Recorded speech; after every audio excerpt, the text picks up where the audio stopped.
ধন্যবাদ জানাচ্ছি আমাদের আলোকিত মানুষ হিসেবে এখানে উপস্থিত আছেন আমাদের শ্রদ্ধেয় লিডার।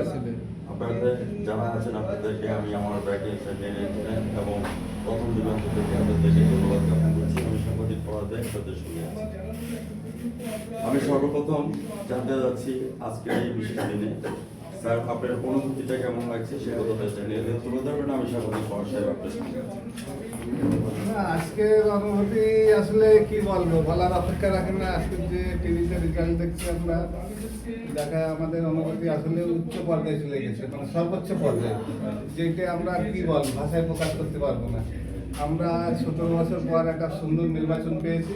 এই সুন্দর নির্বাচনের পরে সুন্দর একটা ফলাফল আসছে আমাদের সামনে। আমরা এই আশা করছি হয়তো আমরা সরকার গঠন করবো এবং এইটা সরকার গঠন করার পরে আমাদের উচ্ছ্বাসটা পরিপূর্ণ আশা করি হবে ইনশাআল্লাহ। আপনার পরিচয়টা এবং দলীয় পরিচয়টা একটু জানান। আমি ওয়ার্ড বিএনপি অর্থ বিষয়ক সম্পাদক আব্দুর রহিম। স্যার আপনাকে অসংখ্য ধন্যবাদ জ্ঞাপন করছি। আমরা আলোকিত মানুষ হিসেবে আপনাদেরকে পেয়েছি, তো সেই প্রত্যাশা নিয়ে আমি বলবো যে 17 বছরে যে কথাটা আপনারা তুলে ধরেছেন, তো সেই জিনিসটার জন্য আমি আপনাকে চ্যানেলের পক্ষ থেকে রাইট থেকে আপনাদেরকে আমি স্বাগত জানাচ্ছি। স্যার আমি আপনার কাছে জানতে চাচ্ছি আজকের এই দিনটাতে, ঠিক আছে, আজকে যে আপনাদের মনোনীত প্রার্থীকে যে আপনারা পেয়েছেন সেক্ষেত্রে ওনার অ্যাক্টিভিটিস এবং আপনাদের অ্যাডভান্টেজ এবং আপনাদের যে অপাবি আছে সে কথাটা জানিয়ে দিতে হবে।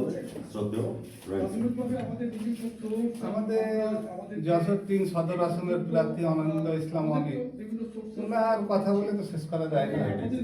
ওনার এমন কোনো জায়গা, এমন কোনো সেক্টর, এমন কোনো সে আপনি যে ভ্যান রিক্সা চালক সমিতি থেকে শুরু করে আলিমান পরিষদ যেটা তার সব জায়গায় আছে, প্রত্যেকটা জায়গা। সে যশোরে তরিকুল ইসলামের ছেলে, সে যশোরে তরিকুল ইসলাম যেটা করে গেছেন, আমরা তা তরিকুল ইসলামের ভোট করেছি 2001 সালে, 2008 সালে। কিন্তু তরিকুল ইসলাম যার পরে আমরা মনে করছিলাম আমরা অভিভাবক শূন্য হবে, কিন্তু আজকে তো যে অমিত ইসলাম অমিত এসে সেটা আমাদের পরিপূর্ণ তো হয়েছে। আমরা মনে করছি যে আরো অনেক দূর যাবো ইনশাআল্লাহ। সেক্ষেত্রে আমি আপনাকে ধন্যবাদ জ্ঞাপন করছি এবং যে কথাটা না বলে নাই নয়, সেটা হচ্ছে কি আমাদের অমিত স্যারকে আপনারা কি এমপি হিসেবে দেখছেন না অদূর ভবিষ্যতে আপনারা মন্ত্রী হিসেবে আমরা দেখছেন? তো অবশ্যই এমপি তো নিশ্চিত ইনশাআল্লাহ, এবং আগামী দিনে একটা ভালো মন্ত্রী হিসেবে দেখতে চাই। আমাদের যশোর এবং দক্ষিণবঙ্গের বহু কাজ করে রয়েছে, যে কাজগুলো ওনার হাত দিয়ে আসবে এটা আমরা মনে করি এবং বিশ্বাসও করি উনি পারবেন। স্যার আপনাকে অশেষ ধন্যবাদ। তাহলে ধারাবাহিকতা রক্ষা করার জন্য আমি একটি কথা না বলে নাই না, সেটা হচ্ছে আমাদের প্রয়াত মরহুম জিয়াউর রহমান সাহেব এবং আমাদের প্রয়াত বেগম খালেদা জিয়া এই পৃথিবী থেকে চলে গেছে। একটি কথা না বলে নাই, আমরা কোনো প্রেসিডেন্টকে দেখি নাই তাদের মধ্যে কোদাল নিয়ে খাল খনন করেছে। একমাত্র আমরা দেখেছি আমাদের জিয়াউর রহমান সাহেবকে।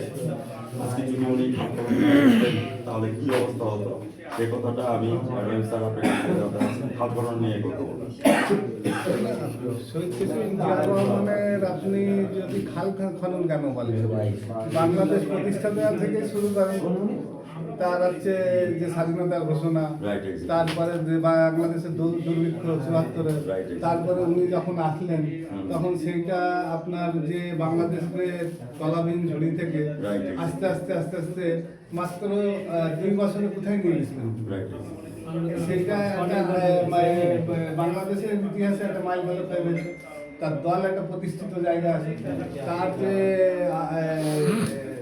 যে ছিল বাংলাদেশের জন্য যে তিনি যেই স্কিমগুলো তৈরি করে গেছিলেন, সেই স্কিমে আমরা আজও আছি এবং সেই স্কিম ধরেই তো আমরা চলছি, এবং সেইটা তো আর আসলে বলে শেষ করা যাবে না। বাংলাদেশের স্বপ্ন দেশ হওয়ার পরে হয়তো শেষ হবে। ধন্যবাদ আপনাকে। আমি আপনার আমার বাইরে এবং আমি সাংবাদিক পর্যায়ে আপনার সঙ্গে আছি। সনন্দ স্যার। আমি চৌধুরী আশিকুল ইসলাম। মিলন। আমি 9 নং ওয়ার্ডে ছাত্র বিষয়ক সম্পাদক হিসেবে আলহামদুলিল্লাহ আপনারা আজকে এই সুন্দর একটি পরিবেশে আমাদের সবার মধ্যে যে অনুভূতি আসলে জানেন যে আমাদের অনুভূতি কেমন। সত্যিকার অর্থে খুব বেশি আনন্দিত আমরা ওভারঅল সারা দেশের আল্লাহর রহমতে অনেক বেশি মানে আমরা আনএক্সপেক্টেড সত্যিকার অর্থে যশোরের বিষয়টা নিয়ে আনন্দুল ইসলাম আমির আসলে যে ব্যক্তিত্ব চিন্তাই করা যায় না। আমি আর বেশি বিস্তারিত যাচ্ছি না, রহিম অনেক কিছু রহিম সাহেব বলেছে। তো আসলে তাকে আমরা আরো অনেক সুন্দর জায়গায় নিতে পারতাম, কেন জানি না, এটা আল্লাহ হয়তো এটুকুই চেয়েছেন বা আমাদের ব্যর্থতা এইটাই। আর অনিন্দ ইসলাম আমির সম্পর্কে সত্যিকার অর্থে আমি তেমন কিছু বলবো না, শুধু সে আমার ভাই।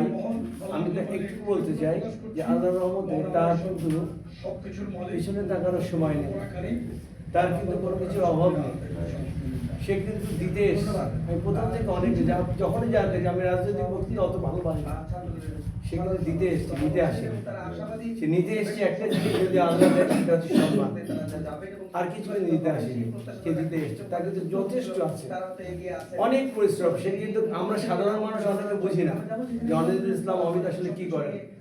তার এত বিচক্ষণ নার্সারি থেকে কিন্তু আমি সে আমার কাজিন, আমরা কিন্তু ক্লাসমেট 91 ব্যাচ, আমরা 91 একসঙ্গে পাস করেছি। সে চলে গেছে আপনার জিনাদা ক্যাডেটে, সেকেন্ডারি জুনিয়র হাই স্কুল থেকে আমরা একসঙ্গে পড়েছি ক্লাস 5 পর্যন্ত। কোনোদিনও তাকে দ্বিতীয় হতে দেখিনি। আর দ্বিতীয় বলতে সে স্ট্যান্ড সবসময়ের জন্য, দ্বিতীয় হয়েছে তৃতীয় হয়েছে 10-এর মধ্যে সবসময়। তার কিন্তু মানে একটা জিনিস যে কখনো সে পিছনে তাকায়নি, তাকে সামনে সবচেয়ে বড় কথা আমার চাচি আম্মা, আমার চাচার কথা বাদিয়ে দিচ্ছি, তিনি যে কি সেটা সারা দেশ জানে। আমার চাচি আমার যে একজন যশোর সিটি কলেজের, আমি তার কাছে বাংলা পড়েছি। তা উনি যেভাবে তার সন্তানকে তৈরি করেছেন, 2টা সন্তানকে, এটা আনএক্সপেক্টেড। আমরা অনেকে জানি না, কিন্তু আমি যে জায়গায় নেওয়া উচিত ছিল আমাদের, আমি মনে করি তাকে সেই সম্মানটা আমরা দিতে পারি না। এবং আল্লাহর রহমত থাকলে অনেক কিছু ভবিষ্যতে আমরা যেটুকু করেছি, আমি বলবো যে এই এতটুকু ব্যবধানে অমিতের থেকে অনেক বেশি ব্যবধানে যাওয়া উচিত ছিল, কিন্তু হয়তো আমাদের এইটুকুই কপালে ছিল। এখন থেকে আমাদের চিন্তা করা উচিত কেন আমরা এটুকুই থাকলাম, এটাকে কেন আরো দূরে দিতে পারলাম না। নিশ্চয়ই আমাদের অনেক ব্যর্থতা আছে, আমাদের অনেক গ্যাপ আছে, গ্যাপগুলোকে পূরণ করে তার সঙ্গে কাঁধে কাঁধ মিলিয়ে তার হাতকে আরো মজবুত করে সুন্দর থেকে এগিয়ে নিয়ে যাওয়া। ধন্যবাদ রহিম স্যার। আমি আপনার কাছে জানতে চাচ্ছি আমাদের যে ভিশন এবং মিশন 32 সাল পর্যন্ত, এই ভিশন এবং মিশন নিয়ে একটু কথা বলবেন শ্রদ্ধেয় রহিম স্যার। মিশন এবং মিশন সে তো আপনারা জানেন যে আমরা এই নির্বাচনের 2 বছর আগেই আমাদের মাননীয় চেয়ারম্যান তারেক রহমান উনি কিন্তু 31 দফা দিয়েছেন। এর ভিতরে বাংলাদেশের কোন সেক্টরে কি কাজ করবে তিনি তার 2 বছর আগেই বলে দিয়েছেন যে আমরা এই বাংলাদেশ নিয়ে আমার কি পরিকল্পনা আছে। সেই পরিকল্পনা তিনি 31 দফায় তুলে ধরেছেন। এই 31 দফা এখন যদি আল্লাহ যদি আমাদের সরকার গঠন করার সহায়ক হয়, আমরা যদি সরকারে আসতে পারি, আপনারা দেখতে পাবেন এই 31 দফায় কি কি রয়েছে, যে বাংলাদেশের কোনোটা সেক্টর হয়তো বাদ যাবে না, প্রত্যেকটা জায়গায় তাদের ছোঁয়া লাগবে। ধন্যবাদ আপনাকে। আমি আর দীর্ঘায়িত করছি না, আজকের এই বিশেষ দিনে আমি বলবো, দেখিতে গিয়াছি পর্বতমালা, দেখিতে গিয়াছি সিন্ধু, শুধু ঘর থেকে দেখা হয়নি একটি ধানের শীষের উপর একটি শিশু। আমি আজকের এই বিশেষ দিনে আমরা ধানের শীষের উপর যে একটা শিশু বিন্দু আমরা পেয়েছি, আজকের এই দিনটাতে আমি এই শিশু বিন্দুটাকে আপনাদের জন্য উৎসর্গ করে দিয়ে গেলাম। ধন্যবাদ, ধন্যবাদ, অনেক অনেক ধন্যবাদ আজকে আমাদের সাথে সময়। আপনারা যারা আছেন আমাদের আগামী দিন সকাল 9:15 আমাদের ব্রাইট নিউজ 99 চ্যানেলের সঙ্গে থাকবেন এবং জাতীয় পত্রিকা দৈনিক প্রথম দিগন্ত থেকে আমি সাংবাদিক পড়াটাই বিদায় রেখে টানছি। আপনারা ভালো থাকেন, সুস্থ থাকেন। ধন্যবাদ।